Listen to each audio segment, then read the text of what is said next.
Yo creo que, para entrar en materia ya del tema de esta noche, que uno de los regalos más grandes que Dios le ha concedido a la mujer es el regalo de la maternidad. Sin embargo, debemos reconocer que a pesar de todo lo hermoso y lo maravilloso que pueda tener el embarazo, para la mujer es una experiencia fuerte y el embarazo tiene ciertas cosas que no son de lo más tierno ni de lo más agradable. Hay una serie de cambios que ocurren en la vida de la mujer durante el embarazo, como por ejemplo cambio de fisionomía, vienen náuseas, mareos, cansancios, y todo eso sumado al dolor de parto que viene al final, que es bastante fuerte. Sin embargo, a pesar de todo eso, las mujeres siguen pensando que una de las cosas más grandes que Dios le ha dado es el hecho de poder concebir. ¿Y saben por qué? Porque al final de todas esas molestias vienen los bebés. Y por lo tanto, después de los 9 meses de sufrimiento, ellas van a tener en sus brazos el fruto de sus molestias. Porque lo que hace que la mujer pase con alegría y con gozo los 9 meses de embarazo es el saber que todo eso tiene un propósito y que al final de todo habrá un bebé. Yo creo que algo similar sucede con nosotros en medio de nuestras aflicciones. Cuando nosotros sentimos que estamos sufriendo, que estamos siendo afligidos, y pensamos por un momento que todo eso no tiene ningún propósito, eso nos puede llevar ciertamente a una depresión. Pero si en medio de las aflicciones recordamos que nuestro Dios es soberano, que nuestro Dios nos ama y que Él hace que todas esas cosas contribuyan para nuestro bien de una forma u otra, de tal manera que nosotros veamos el propósito que tiene Dios con las aflicciones, entonces, en vez de deprimirnos, eso nos va a ayudar a crecer y a fortalecernos en la fe. Y hay un texto de la Escritura que habla precisamente acerca de esto, Romanos capítulo 8, versículo 28. Romanos capítulo 8, versículo 28 dice, y sabemos que a los que aman a Dios, todas las cosas les ayudan a bien. Esto es, a los que conforme a su propósito son llamados. Y la primera palabra con la que nosotros nos encontramos en este texto es la palabra sabemos. Dice el apóstol Pablo, nosotros, los cristianos, sabemos eso. No se trata de una mera idea o de una mera suposición, sino más bien de algo que es bien conocido, algo que es bien sabido. Eso es algo que los creyentes sabemos. Que a los verdaderos hijos de Dios, a los que aman a Dios, a todos aquellos que han sido llamados soberanamente conforme al propósito eterno de Dios, todas las cosas le ayudan a bien. La responsabilidad del creyente es hacer uso de ese conocimiento que posee cuando el caso lo requiera. Porque muchas veces sabemos, pero en el momento que necesitamos aplicar lo que sabemos, nos volvemos un tollo. Ahora alguien se preguntará, ¿y cómo es que sabemos eso? ¿De dónde vino ese conocimiento que dice Pablo tan ciertísimamente que todo cristiano tiene? Bueno, en primer lugar, yo pienso que nosotros sabemos eso por la experiencia de otros en el pasado y la nuestra también. Hermanos, ¿acaso no aprendemos esto, por ejemplo, de la vida de José, que fue vendido por sus hermanos y cómo Dios cambió todas esas adversidades para bien? ¿Acaso no aprendemos esto de los amigos de Daniel? ¿Cómo Dios fue glorificado cuando ellos fueron echados en el foso, en el horno ardiendo? ¿O no aprendemos eso de la misma experiencia de nuestro Señor Jesucristo, que fue la cosa más vil, más inicua que pasó en este mundo y sin embargo de ella podemos extraer la más grande bendición? ¿No aprendemos eso de la experiencia de esos hombres? ¿Hubiese escrito Job su libro que tanto bien ha hecho al pueblo de Dios durante todas las épocas si no hubiese pasado por todas las aflicciones que pasó? ¿O hubiese Juan Bunyan escrito El progreso del peregrino si no hubiese estado 12 años presos en la cárcel de Bedford? Por las experiencias de esos hombres nosotros sabemos que todas las cosas ayudan a bien. Pero yo creo que no tenemos que irnos a la experiencia de otros. Yo estoy completamente seguro que todos los cristianos que están en esta iglesia pueden recordar algún momento en su vida pasada cuando Dios tornó una aflicción en bendición. Nosotros sabemos eso por la experiencia de otros y por la nuestra. Pero también sabemos eso porque la Escritura lo revela. La Escritura nos dice claramente que nuestro Dios es soberano, que Él hace su voluntad en el cielo y en la tierra, que nadie puede frustrar sus planes, que Él nos ama con un amor eterno e incondicional y que por lo tanto Él solo procura nuestro bien. Eso no lo dice la Biblia. Entonces no debemos pensar que Él usará el poder, la sabiduría y la bondad que tiene para con nosotros para hacer que todo lo que nos rodea coopere para nuestro bien. Por eso dice Pablo, ciertísimamente los cristianos saben eso. Ahora, noten, hermanos, que el apóstol Pablo ha sido muy específico en el momento de decir esta promesa. Esta promesa no es para todo el mundo. Esta promesa es exclusiva. Apunta solo hacia un pequeño grupo de personas. Y a ese pequeño grupo de personas, el apóstol Pablo no le llama simplemente hijos de Dios, sino que Pablo dice en primer lugar, sabemos que a los que aman a Dios. ¿Cómo le llama Pablo aquí a los cristianos que son los que van a recibir directamente esta promesa? Pablo le llama primeramente los que aman a Dios. Nuestro Señor Jesucristo dice que el amor a Dios con todo nuestro corazón, con toda nuestra alma, con todas nuestras fuerzas, es el primero y más grande de todos los mandamientos. Sin embargo, ustedes y yo sabemos que es imposible para un alma no regenerada amar verdaderamente a Dios. Pero los verdaderos creyentes aman a Dios porque el Espíritu Santo, en el momento de regenerarlos, coloca ese amor a Dios en sus corazones. Un amor que es especial. Pero repito, hermanos, que ese tipo de amor no se encuentra en el corazón de un hombre no regenerado. Ese amor no es natural. El hombre naturalmente más bien es aborrecedor de Dios, odia a Dios, no soporta ni quiere al Dios de la Escritura y por eso se inventan otros dioses. Por eso dice el apóstol Juan, nosotros le amamos a Él. ¿Por qué? Porque Él nos amó primero. Por eso el apóstol Pablo, por si acaso ha quedado alguna duda de a quién él se está refiriendo en el texto de esta promesa, no solamente dice los que aman a Dios, sino que añade aquellos que conforme a su propósito son llamados. Segunda a Timoteo capítulo 1 versículo 9. Quien nos salvó y llamó con llamamiento santo. Por otra parte, el mismo texto nos dice que es un llamamiento de gracia.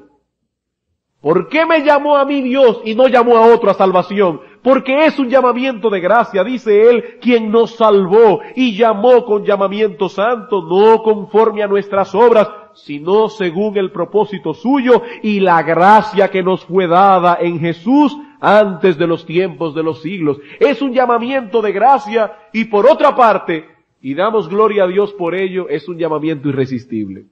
No se puede resistir, porque dice la Escritura, irrevocables son los dones y el llamamiento de Dios.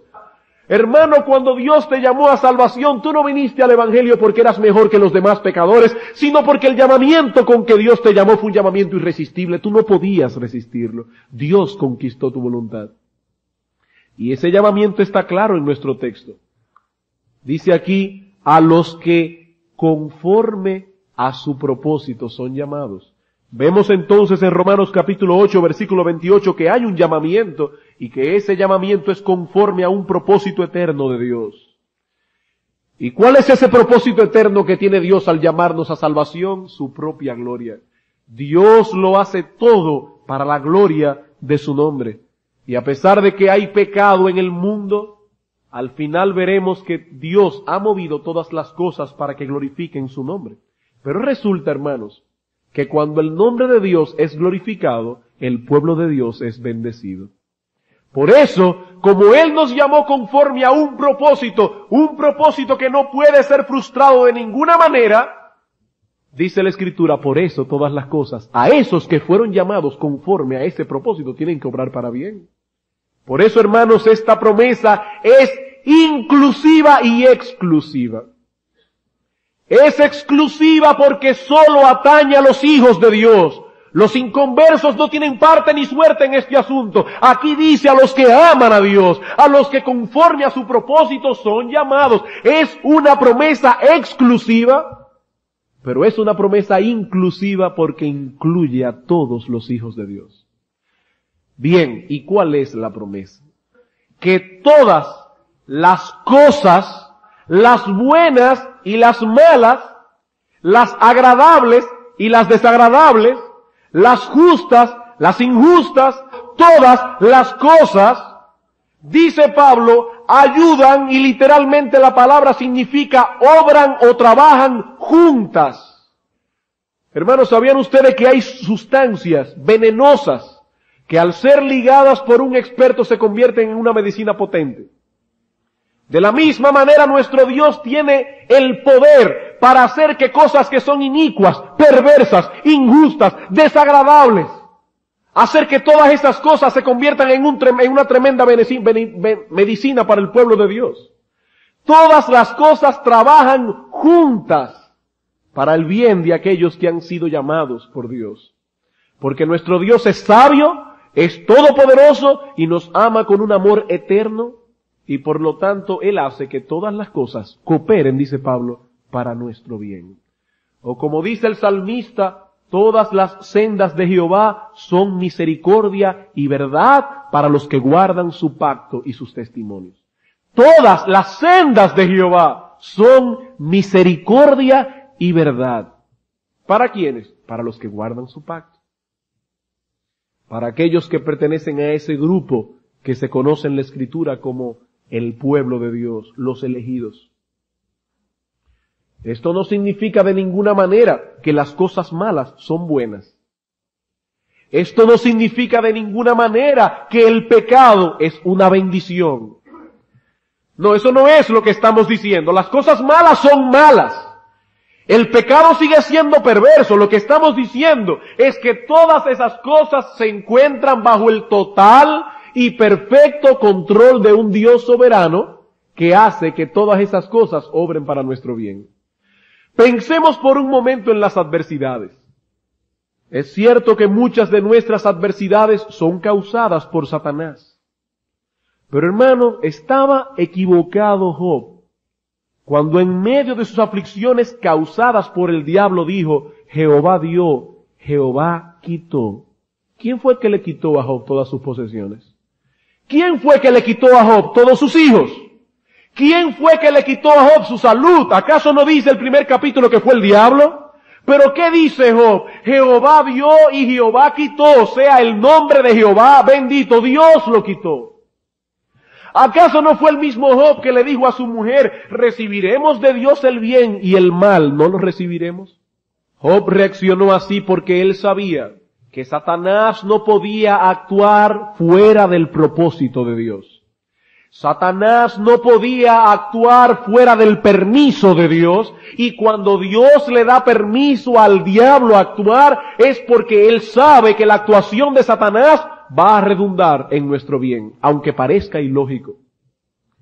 Dice Job capítulo 42 versículo 11, que después que Job fue consolado por Dios, dice, vinieron a él todos sus hermanos y todas sus hermanas y todos los que antes le habían conocido, y comieron con él pan en su casa y se condolieron de él y le consolaron de todo aquel mal que Jehová había traído sobre él.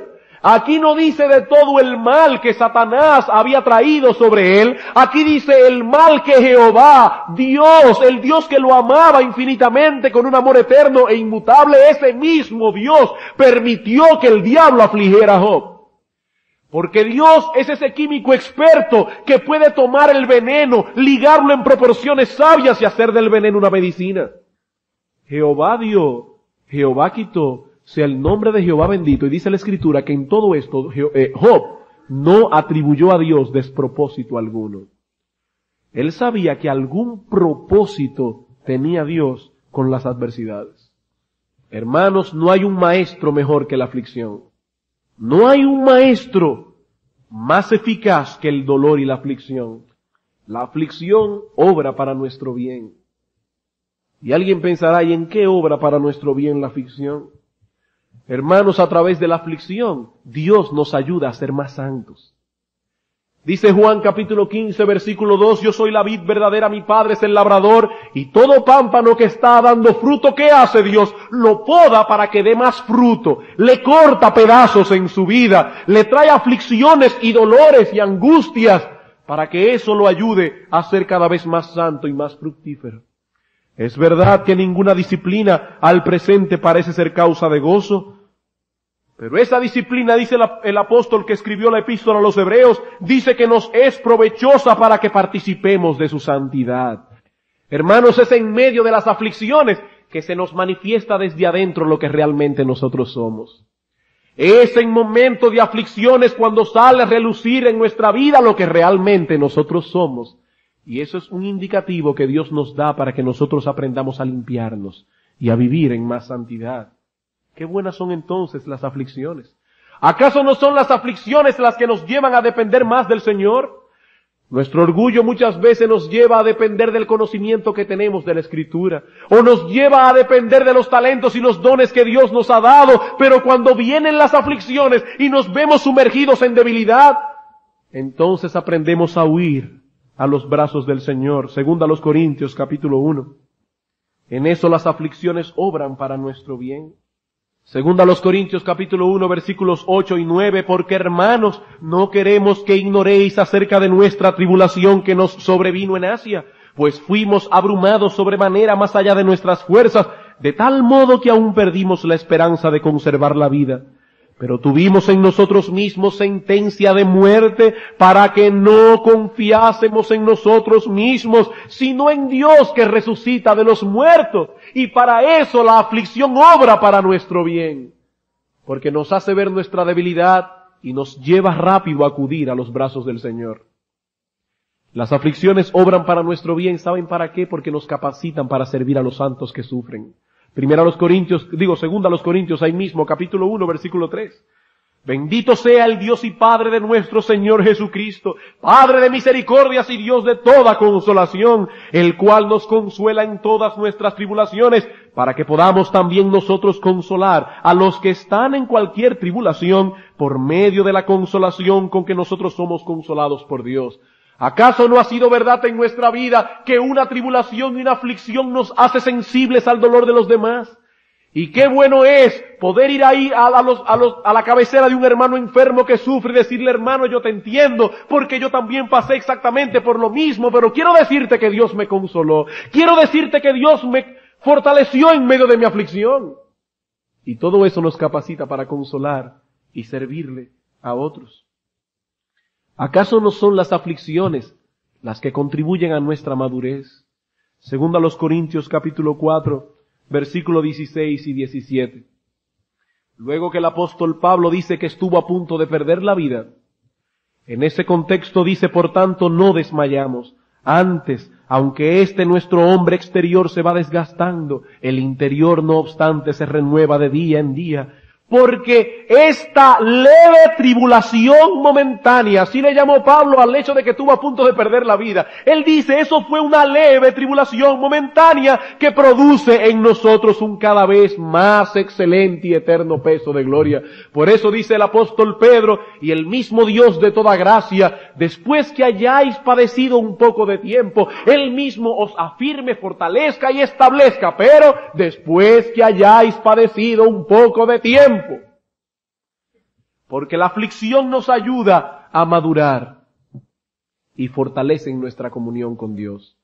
Cuando Job pasó por todas las aflicciones que había pasado, dice: de oídas te había oído, mas ahora mis ojos te ven. Fue en medio de las adversidades que David escribió: como el ciervo brama por las corrientes de las aguas, así clama por ti, oh Dios, el alma mía. Cuando el creyente está en aflicción, Dios lo lleva a una comunión más estrecha con Él. Por eso muchas veces Dios permite que nosotros pasemos por terribles y negros períodos de soledad. Y son en esos terribles períodos de soledad cuando Dios nos enseña su amor y nos enseña a acudir a Él. Por eso decía el Señor Jesucristo en Juan capítulo 16, vosotros todos me abandonaréis, pero yo no estoy solo porque el Padre está conmigo. Y cuando un creyente puede decir, yo no estoy solo porque el Padre está conmigo, no importa que lo dejen solos todos sus amigos porque el Padre está con él. En medio de las adversidades, la comunión nuestra con Dios se estrecha. Entonces, hermanos, las adversidades obran para nuestro bien. Pero no solo las adversidades obran para nuestro bien, hay otras cosas que obran para nuestro bien y a veces nosotros no lo vemos. Por ejemplo, cuando otros pecan contra nosotros. Hermanos, cuando nosotros vemos la maldad en otros, recordamos lo que éramos nosotros antes de ser partícipes de la gracia de Dios. Y por eso la maldad de otros obra para nuestro bien, porque nos lleva a ser agradecidos. A pensar, oh Señor, si tu gracia no me hubiese encontrado, ¿dónde estaría yo? La lepra que consume y que corroe el corazón de ese hombre podría ser la lepra que corrompiera el corazón mío, pero tu gracia ha impedido que esa lepra me dañara por completo. Así que la maldad de otros obra para nuestro bien. Cuando los impíos arremeten contra el justo, usando armas que nosotros no podemos usar, eso nos lleva a acudir a Dios y decir, oh Dios, defiende nuestra causa, como decía el salmista en el Salmo 35, cuando los impíos lo estaban afligiendo. Decía el salmista, disputa, oh Jehová, con los que contra mí contienden. Pelea contra los que me combaten. Echa mano al escudo y al pavés y levántate en mi ayuda. Saca la lanza, cierra contra mis perseguidores. Di a mi alma, yo soy tu salvación. Sean avergonzados y confundidos los que buscan mi vida. Sean vueltos atrás y avergonzados los que mi mal intentan. Sea como el tamo delante del viento y el ángel de Jehová los acose. Sea su camino tenebroso y resbaladizo y el ángel de Jehová los persiga. Hermanos, cuando los impíos arremeten contra nosotros, cuando los impíos atacan a la iglesia de Dios, ellos no se están dando cuenta que están siendo un canal de bendición para nuestra vida, porque cuando yo no me defiendo, Dios sale en mi defensa. Dios sale en mi defensa. ¿Y quién puede pelear contra Él? Hermanos, cuando otros pecan contra nosotros, eso también es una buena oportunidad para probar nuestra sinceridad. Nosotros estamos siempre dispuestos a ser bondadosos con los demás, siempre y cuando ellos nos amen. Siempre y cuando ellos no nos hagan mal. Pero nunca sabremos si nuestra bondad es genuina. Nunca sabremos si nuestra bondad es sincera hasta que Dios no nos ponga en la disyuntiva de amar a nuestros enemigos, de hacer bien a los que nos persiguen y nos ultrajan. Y es en momento de aflicción, cuando otros pecan contra nosotros, que tenemos una buena oportunidad de mostrar que nuestra fe es sincera, que nuestra bondad y nuestra misericordia es genuina. El pecado de otros también produce una santa tristeza en el creyente, que contribuye a que el cristiano sea más santo, porque eso nos lleva a odiar aún más el pecado. Como decía David, ríos de aguas descendieron por mis ojos cuando yo vi que ellos no guardaban tu ley. Esa santa tristeza lleva al cristiano a ser cada vez más santo. Además, Dios muchas veces usa los ataques de los impíos contra el pueblo de Dios para glorificar su nombre. ¿Acaso no se glorificó Dios cuando los hermanos de José lo vendieron por envidia? Y Dios llevó a José a bien. ¿Acaso no dice el salmista en el Salmo 23, aderezas mesa delante de mí en presencia de mis angustiadores? Cuando los enemigos arremeten contra el pueblo de Dios, Dios se place en hacer bien, en bendecir a su pueblo, para hacer ver a los impíos que con todas sus armas carnales, el pueblo de Dios tiene un Dios que ellos no conocen.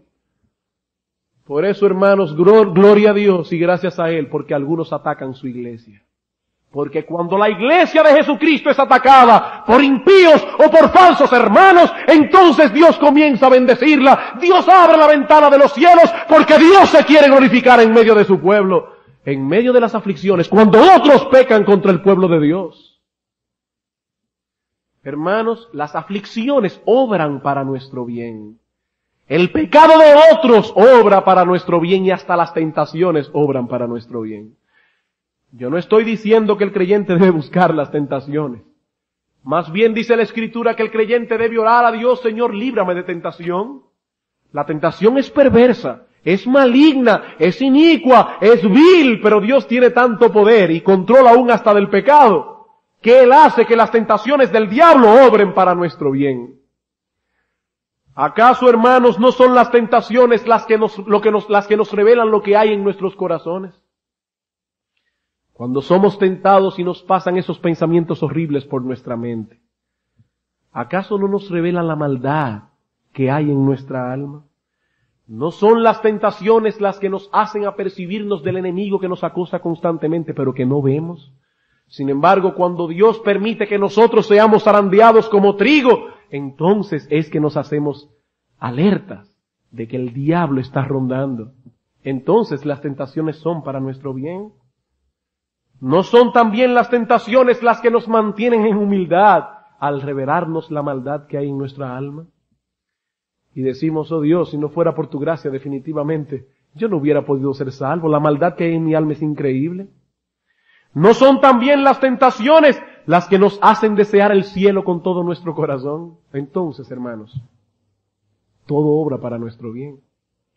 A aquellos que aman a Dios, a los que conforme a su propósito son llamados, esos habitan en un mundo de maldad, pero nuestro Dios es soberano para hacer que todas esas cosas contribuyan para el bien del Hijo de Dios.